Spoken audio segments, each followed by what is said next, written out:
Everyone, hello and welcome into the Computer America Show. We are the nation's longest-running, nationally syndicated radio talk show on computers and technology, now turned podcast. Everyone, welcome into the program.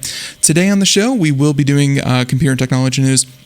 And we have a lot of really great stuff, including a turnabout that we did not really plan on, but man, a huge victory for consumers and the right to repair. This is, of course, coming to us about Apple, and it's big news. I know that I didn't cover it yesterday, but hey, it's so newsworthy, it's worth holding over for the next day. Now, everyone, computeramerica.com, that's where you'll find everything, including past shows, future shows, everything you need to know about the program. You can find it right there, including articles, reviews, show notes, and of course the podcast. Wherever podcasts are heard, you can just type in Computer America and we should pop right up. Now, with that being said, we have a ton of different articles, ton of different stories. Looking forward to a lot of these. And everyone, let's go ahead and get into this. I think we'll have time to cover everything that we need. But everyone, again, hope you're having a great day. Let's go ahead and jump right into it with computer and technology news. Now, our first story that we're going to cover, a lot of different ones that we can definitely do this. How about we just dive right in to NFTs? And what's one letter off of NFT? Correct, the NFL. The two are mixing just a little bit. NFL NFTs will be available after the game from Ticketmaster's marketplace, and they are tied to, or I should say attached to, the tickets for the game. So along with their usual dose of sports, beer, and violence, NFL fans will get a digital token included with the purchase of tickets to certain games this season. Yep. NFTs from the NFL. The first virtual commemorative ticket game will already happened on November 7th when the Cardinals play the 49ers, and the next one is scheduled for the Thanksgiving game between the Bears and the Lions. NFL Club Business Development Senior Vice President Bobby Gallo says leveraging the emerging world of NFTs is a new and exciting way for us to create additional value and to further engage with fans who attend select games by providing a virtual commemorative ticket. There is no better time than the upcoming holiday season to kick off this fun and engaging fan experience. And so while it's hard to understand why anyone would want non-fungible evidence that they paid to see, wow, the author really went in on them. Why anyone would want an NFT to prove that they had paid to see the 0-8-1 Detroit Lions play football on a holiday instead of spending time with their loved ones. This is happening. Selecting the holiday game, and they even have an example of this. You can see it there. Selecting the holiday game to highlight this promotion means sitting around your family this year will definitely include discussing what NFTs are. And for anyone who doesn't know, it's essentially something committed to a blockchain that says that you own this virtual item. I know virtual items can be reproduced infinitely. They can be copy and pasted. They can be right-clicked and saved as. But even though you own a copy, you cannot prove that you own the original. The value of an original digital piece, questionable at best. But hey, they're doing it. Fans who are scanned into the game using a Ticketmaster SafeTix ticket that they purchase on their own account can obtain their NFT via a link sent to the email after the game. If you're not attending the games in person but still want in, there are non-ticket NFTs on the way. The league said in an announcement, in addition to the commemorative NFTs given, the NFTs given to fans after attending select games, the marketplace will also offer a limited number of digital collectible NFTs across the 32 clubs for the NFL. So according to the Associated FAQ, minting of these NFTs happens on an eco-friendly blockchain. That's something. Hey, that's a big drawback to NFTs, other than their apparent lack of inherent value. But at least they're a little eco-friendly. Unlike efforts to create a decentralized Disney based on blockchain tech or promises of team ownership stake, these items fall strictly into the collectible category. They have the value to which the collectors themselves place place the value at. It's not like they're saying, oh, you own a piece of this club. There you go. Still, if digitally registered icons take off like their proponents keep saying they will, there's a chance that you might be able to sell the Giants Eagles commemorative token to someone one day, just like a ticket stub or a signed jersey. But if it's for the Lions game, then don't worry. Your best bet for creating a collectible is if they find another new and exciting way to not win. But man, really ripped him a new one. Good stuff from The Verge, and honestly, NFTs are... man, actually, we have another story concerning NFTs, and it's pretty fun, where, let's see, it was... I thought I had it up here, but I guess I only had the one NFT story. Yeah. Oh, no. I'm sorry. It was hidden behind the names of Miramax and Quentin Tarantino. Miramax, obviously the company that owns Pulp Fiction, and Quentin Tarantino, the director of Pulp Fiction. Well, looks like they were Quentin Tarantino. He plans to sell a collection of Pulp Fiction NFTs, and well, looks like the film studio Miramax has something to say about it. The lawsuit claims that Tarantino's plan to sell some internet art for internet money forced the studio to enforce, preserve, and protect its contractual and intellectual property rights relating to one of Miramax's most iconic and valuable film properties. That line, by the way, is what I keep talking about whenever companies seemingly go out of their way to be a dick to their to their fan base. Whenever fans make mods or they have conventions and they use the name and the artwork and all that good stuff to enforce, preserve, and protect its contractual and intellectual property rights. They have to defend it, otherwise they lose it. If they cannot selectively enforce who gets to use the intellectual property. So they have to do this, and it's now going to work its way through the courts. What this means for NFT is that this might be one of the highest profile cases of two prominent individuals and what does NFT ownership really means. That's something that comes up often because NFTs, you don't technically have to own what it is that you made an NFT of to sell that NFT for a profit. At least in this wild west early days of NFTs, you can commit an image, a very high resolution image, or even a very low resolution image of the Mona Lisa to the blockchain and sell that NFT of the Mona Lisa saying, I have the digital original Mona Lisa. Well, it turns out you can make 1,000 of those. You can make 1,000,000 of those. It doesn't matter because you are selling that particular NFT, and we have seen that artwork is stolen time and time again from individuals all over the web. Doesn't even matter. Right click, save, create NFT, sell that thing all over again. Doesn't matter if it looks like a monkey, a lion, a rhino, doesn't matter. NFTs can be created instantly. And even though Quentin Tarantino probably wouldn't be selling, and he is an authority because he's the director of Pulp Fiction, but he's not actually selling any physical good that maybe Miramax would be, kind of defending.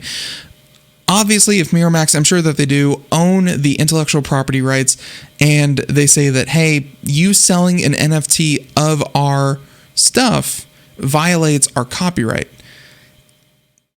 Maybe NFTs aren't really covered in this kind of thing. It's still too new, but they're going to take them to court over it anyways. Disappointingly, the article continues, the NFT collection is not a set of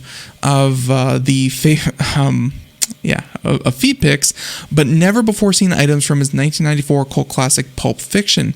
The specific contents of the auctions are a secret, but a description of the auction says it would include Tarantino's handwritten screenplay of the Royal with Cheese scene and a unique recording of Quentin Tarantino revealing secrets that only exist in the original. It's done in partnership with Secret Network, the company that is making NFTs that come with content that's hidden from the public until someone buys them. And by the way, once someone buys them, it's committed to the public and anyone can get it. So value there, questionable. I'm excited to be presenting these exclusive scenes from Pulp Fiction fans, Tarantino said in a statement. They provide a whole new world of connecting fans and artists, and I'm thrilled to be a part of it, i.e., he's thrilled to make a lot of money, potentially. Now, it's unclear if the auction will even take place. A lawyer for Tarantino argued in response to Miramax cease and desist that the director holds the right to print publication of the script. But Miramax is claiming that selling the NFTs is different from publication. If he owns the right to print publication, does print include virtual or digital? And this is going to get very, very tricky. Who the heck knows? So 1 second.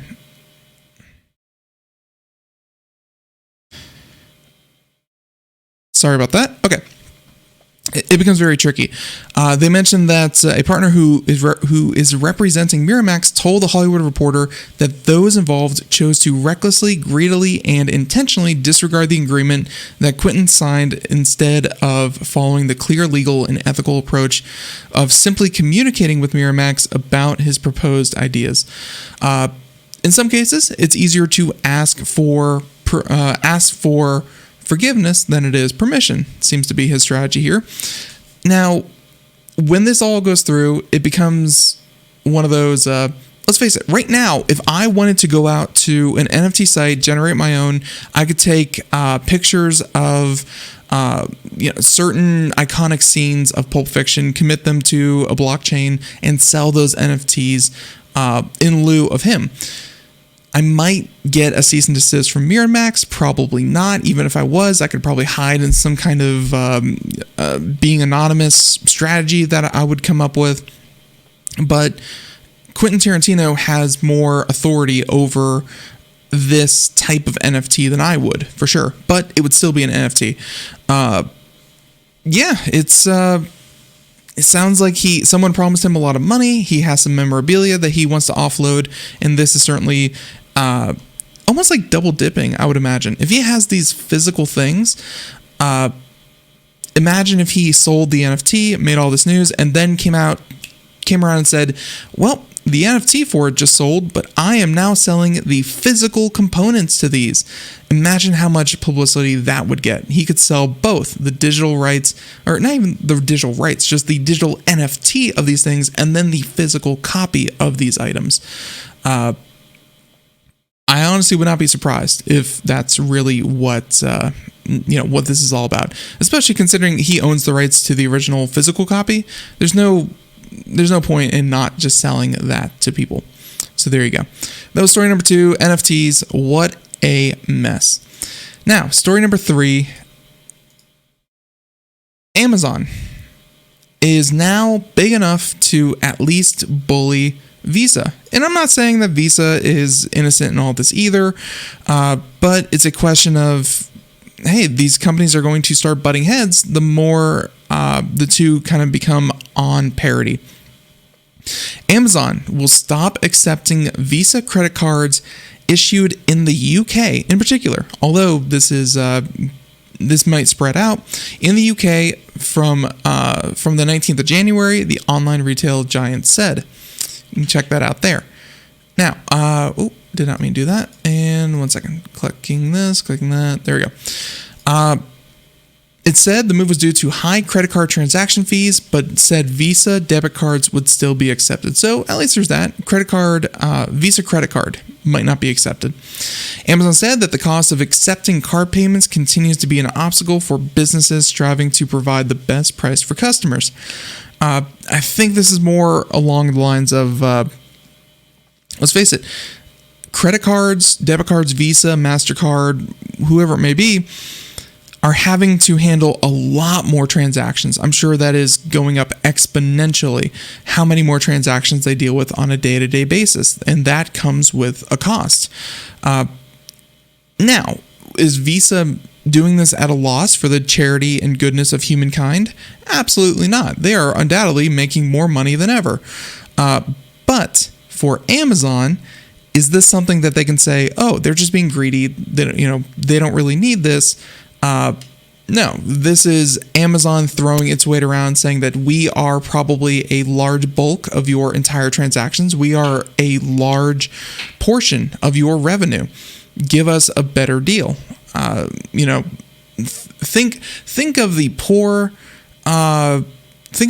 little mom and pop owners of Amazon.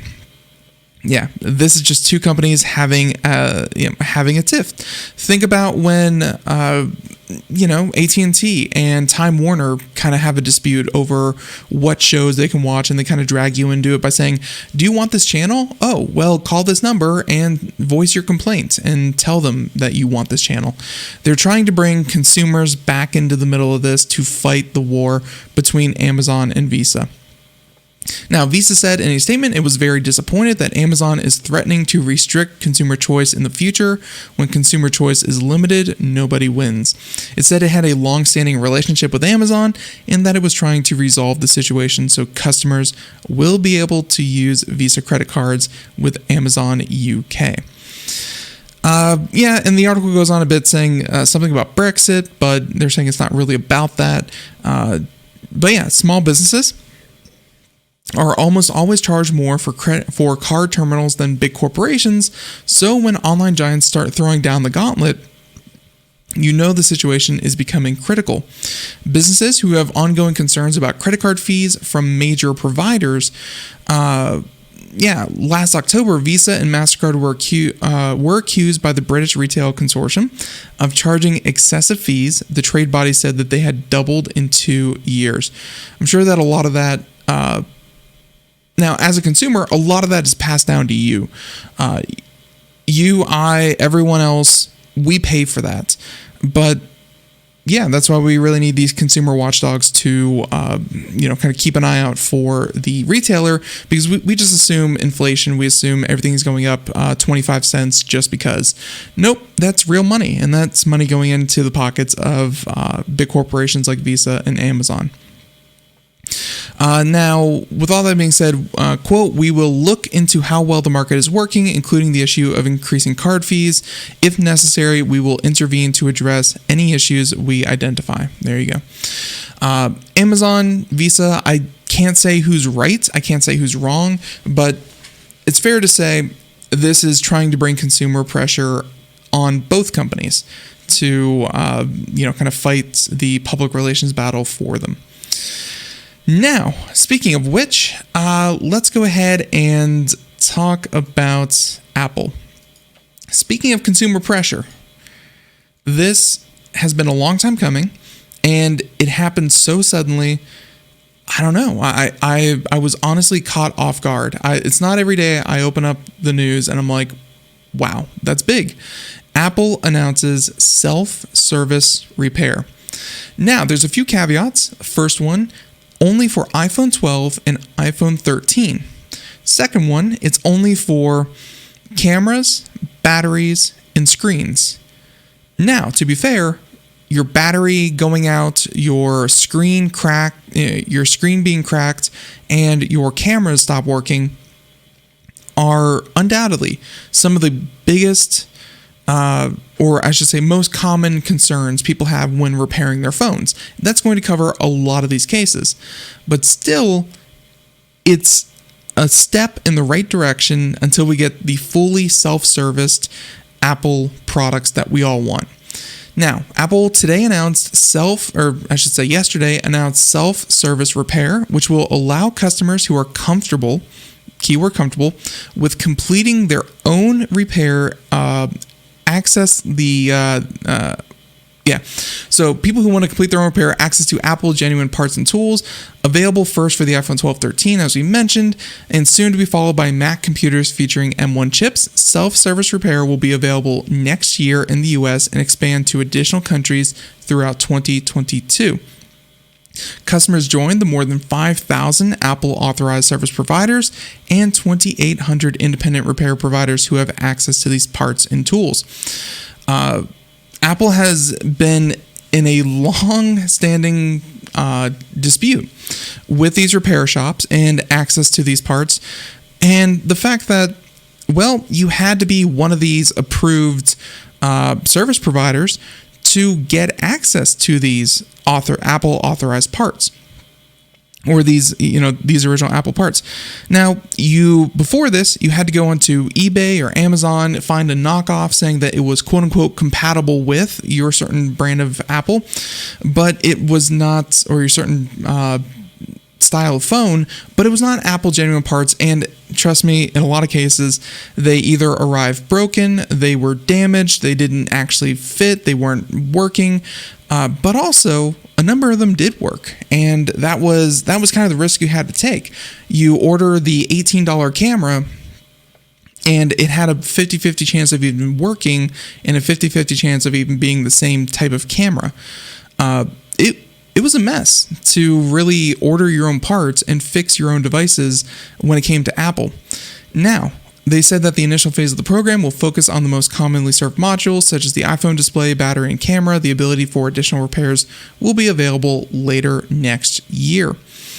Now, for the little bit of self-servicing, they said, quote, creating greater access to Apple genuine parts gives our customers even more choice if a repair is needed. In the past 3 years, Apple has nearly doubled the number of service locations with access to Apple genuine parts, tools, and training, and now we're providing an option for those who wish to complete their own repairs. Now, some of the iPhones, especially the later ones, are very difficult to repair. When they say those who are comfortable, they need to realize that. I have a photo in my phone. Let's see, I have a photo in my phone that I can show everyone who's watching the video portion, and let me see if I can find it real quick. I believe it is this one. And excuse the, kind of the hand, but you can see there, that's my hand, and that is the screw on the very tip of my finger. These screws are 1.6 millimeter, 1.8 millimeter, 2.2 millimeter. They are incredibly tiny. You could fit probably 20 on the where your fingerprint is. It's a very delicate process and not that easy, and getting harder with the improved water resistance rating, all that kind of thing. It's super important to get it right and get it right the first time. So when they say those who are comfortable, not everyone is going to want to take this option. You got to have a steady hand, you got to know what you're doing, and you got to be, really willing to follow a video guide. Now, with that being said, to ensure a customer can safely perform a repair, it's important that they first review the repair manual. Then a customer will place an order for the Apple genuine parts. Following the repair, customers who return their used parts for recycling will receive credit towards their purchase. I like that. That's definitely neat, providing credit as well. The new store will offer more than 200 individual parts and tools, enabling customers to complete the most common repairs on iPhone 12 and iPhone 13. And they say, as always, an Apple-approved service technician will be the preferred way that they have you do this. But if you want to do it yourself, never before. You always had to go to some weird eBay account and order a random camera and hope it works. This is a big step forward, and for those who are really pushing the right to repair, should really be happy about this. So I don't say this often, but Apple did good. Good job, Apple. That's only a win for consumers. Good job. Speaking of a win, this one for OBS, we talked about this yesterday. Streamlabs, formerly Streamlabs OBS, will be dropping the OBS, the Open Broadcasting Software initials, from its name. And they said that the justification for using OBS and Streamlabs OBS wasn't so much to confuse people, make people think it's the same thing, but more it was that Streamlabs built their platform on the Open Broadcasting Software open source material. And in open source, mindedness, they even made the Streamlabs OBS, the derivative product. They made that open source as well, which is, really jives with the open source philosophy, which is whatever you use, make sure that whatever comes out of it is also open source as well. Keep the project going. But they said that justification wasn't enough, and in a direct response to this, after popular streamers started to jump on this, and OBS themselves, the project, saying, no, we weren't comfortable with that, Streamlabs released a statement saying that, quote, "We are taking immediate action to remove OBS from our name. Streamlabs OBS is built on top of the OBS open source platform. Streamlabs OBS is also open source and our code is publicly available. We take responsibility for our actions and will support the community." There you go. Streamlabs later responded to the accusation in a tweet, stating that it will immediately, as we just said, Streamlabs was likely faced with no choice when really its audience started to turn against it. But Streamlabs is big enough now, they don't need to piggyback off of the ubiquitous streaming software that is OBS. And yeah, there's no way around it. Streamlabs still came out ahead in this whole situation. And in the number of years it took for OBS to kind of work this out behind the scenes and fail to work it out behind the scenes, Streamlabs definitely benefited from the name confusion. OBS even admitted that in their own offices, they received phone calls from people who confused the two services. They were, trying to reach Streamlabs, but they reached the number of some of the volunteers for OBS. They were yelling at them, asking for refunds. OBS, by the way, is a completely free system, so to ask for a refund is a little silly. But yeah, OBS retains the name, Streamlabs backed off, and that's a win for the project, because OBS is really some of the best broadcasting software you can get out there. Not Streamlabs, but OBS in particular. And the fact that others are going to be able to easily find that resource is definitely a good thing. So there you have it. Okay, quick, simple update. Let's see, there's that one. We have this article here about Microsoft Edge getting a price tracking and leaked password feature. So that's more of a thing for Mozilla and Chrome, but Edge is getting the same feature as well, such as if any product, and especially during the shopping season, if any product has had a price fluctuation, Edge should tell you that within the browser. And if there is any if there's any identification of your password publicly available, they will tell you that this password is compromised. You should change this immediately. It's Microsoft is working on bringing Edge into the 21st century. And honestly, I've been using Edge every single day for the past couple of months. It's a modern browser.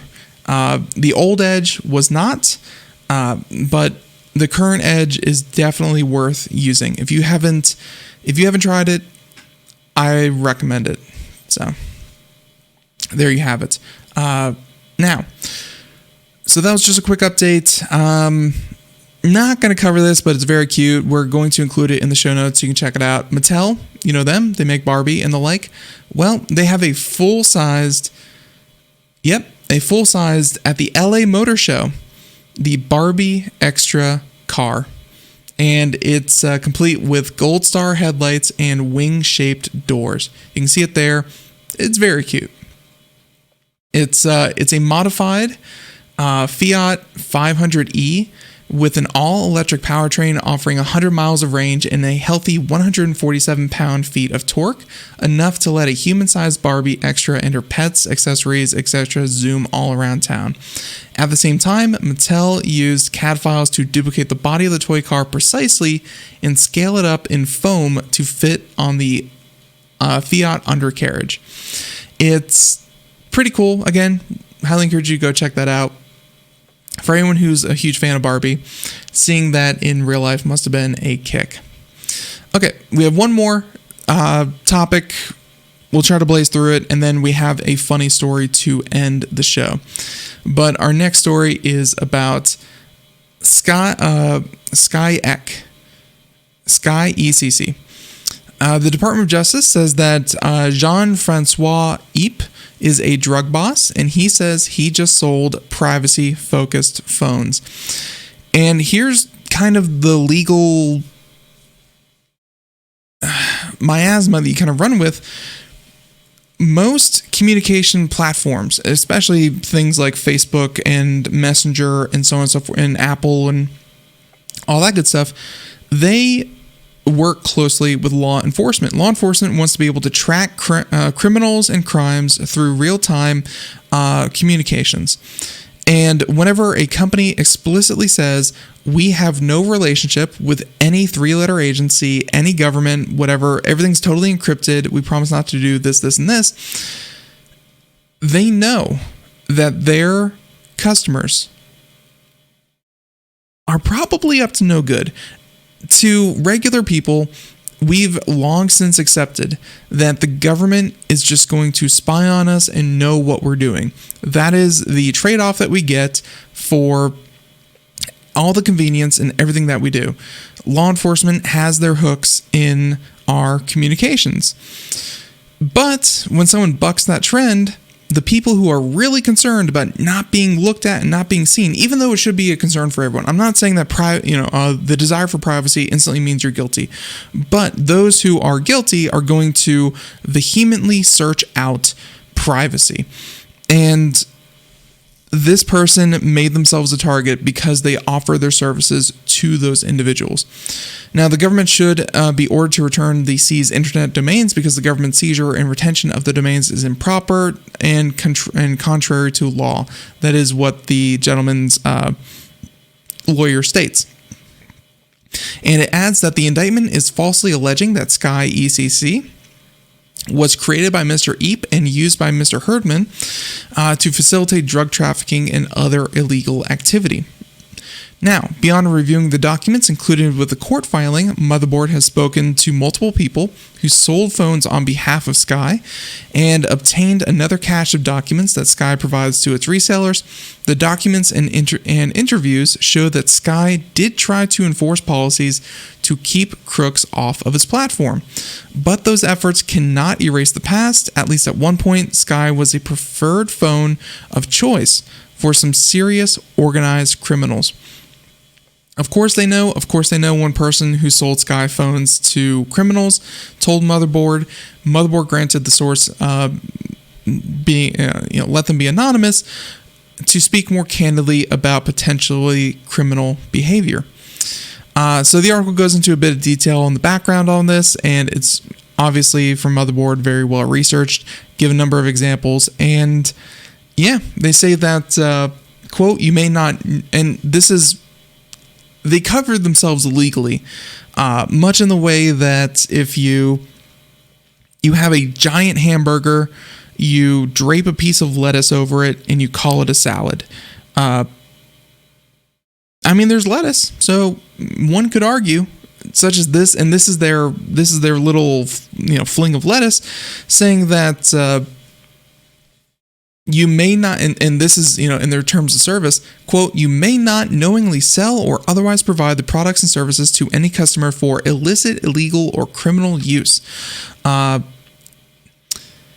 in their terms of service, they said criminals don't use this, and therefore they cannot be tried for criminals using this because they said, no, don't do that. This ECC ID has been flagged for breaching our terms of service. It will be deactivated immediately. One email sent by a Sky support worker to a user reads, The message from Sky points to a section of the company's terms of use that does mention non-permitted uses such as criminal activity. There you go. Yeah, so the article goes in a bit and they show, hey, they tried to shut down criminal activity when it happened. But, they even show here, other documents show Sky employees declining to wipe devices when asked to do so by resellers, saying, hello, please delete this ECC ID, the police have it, please help. 2 customers have problems with the police, their devices were confiscated. Another adds, in both cases, Sky declined to wipe the phones. In practice, some resellers found a workaround to Sky's policies, where their solution is, don't tell me, just ask me to wipe the phone. I'm not going to ask the reason. I'm going to do what you ask, and that's it. One former seller of Sky Phone said, to be honest, I would probably wipe it. There you go. If police had the phone. The Department of Justice announcements alleges that Sky instituted an ask nothing, do nothing approach after the takedown of Phantom so it could claim plausible deniability. And really, it's a lot like the software provider in Israel that provided hacking and malware software to oppressive regimes for what they claimed were, we only sell our products to governments and law enforcement agencies to catch criminals. And then when they saw clear evidence that they were putting it on journalist phones, activist phones, when they were putting it on dissidents' phones, people that they didn't agree with, so they could track them, trace them, track all of their phone calls and conversations and text messages. When they had clear evidence that this is how they were doing it, they then turned around and said, we don't like that. We're going to deactivate your license. And they clearly did not do enough to remove themselves from those who would use the service like one would assume the service would be used. They very clearly had a customer, and they wanted to keep those customers because, hey, that's your source of revenue. And if you become popular in those circles, I mean, hey, let's face it, they even said people who were selling drugs and doing illegal things, Sky's phones became the preferred phone. And as a company, you kind of have to ask yourself, that's not our fault. We just keep making phones.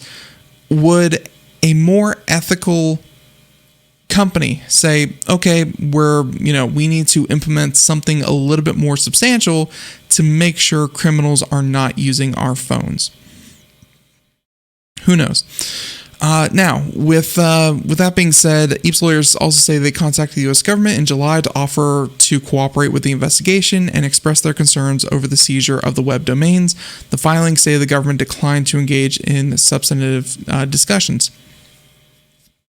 Now, scrolling down to the bottom, we'll find out more. They said that update the piece has been updated to clarify the counsel asked for the interview, so on and so forth. Yeah, it's Encrypted phone company, and they are suing the government, saying that, hey, this is not fair, this is not right. Where all this goes, who knows? But it's definitely going to be a court case to really pay attention to. It's going to have a lot of implications further down the road. So, ladies and gentlemen, the last thing we're going to do today, and we had a great live stream, we had a great podcast. The last thing we're going to do today is, the one, the only, the funny story of the day. And check this out. You read the headline, you can't help it. Even though it's not directly tech related, you can't help yourself. Possum released without charges after holding a woman hostage. You can see the marauding marsupial there on the video portion, saying that every time the woman attempted to leave her home, the marsupial would reportedly charge and force her back inside. There you go. Police in Dunedin, New Zealand, responded to a call late Sunday evening from a distressed woman who said she was being held hostage by a possum. Quote, at about 11 p.m. on Sunday night, the occupant of a Blacks Road Northeast Valley address phoned police in distress, stating a possum was holding her hostage. That was what the senior sergeant Craig Dennison told Motherboard. When she would exit her house and attempt to reach her car, the possum would charge at her and she would flee inside.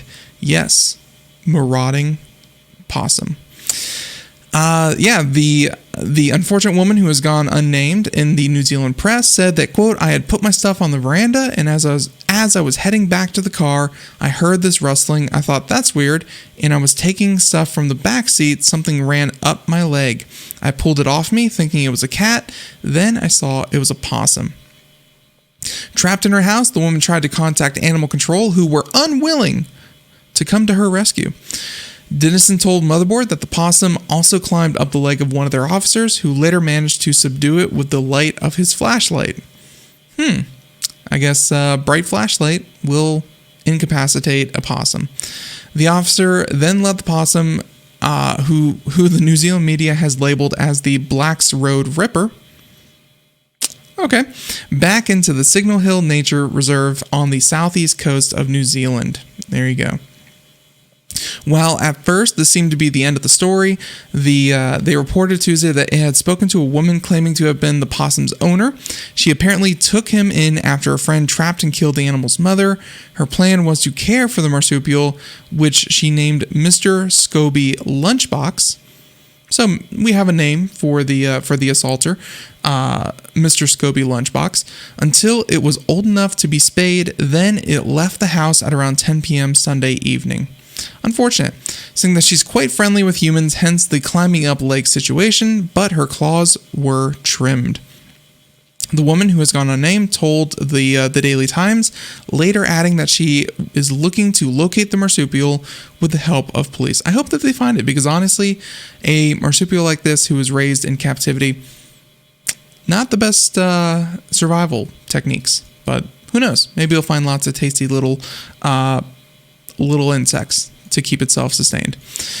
Now, the New Zealand police did not respond to a question from Motherboard asking if they would assist the woman with a search for the possum. It took a tragic end, but still good to know that the woman was actually not in any real danger. Just every time the woman left the house, the possum would run up her leg. There we go. So, ladies and gentlemen, that's about it for the day. We hope that you enjoyed the program, and hey, you enjoyed everything that we did here today. Tomorrow we'll be back Monday through Friday, 10 to 4ish. We'll be live streaming, and of course, we'll be bringing more podcasts, daily headlines, interviews, product reviews, articles, and more. Everyone, check out Computer America. Until then, so everyone, have a great day. Thank you so much. We'll catch you here next time. Bye bye, everyone.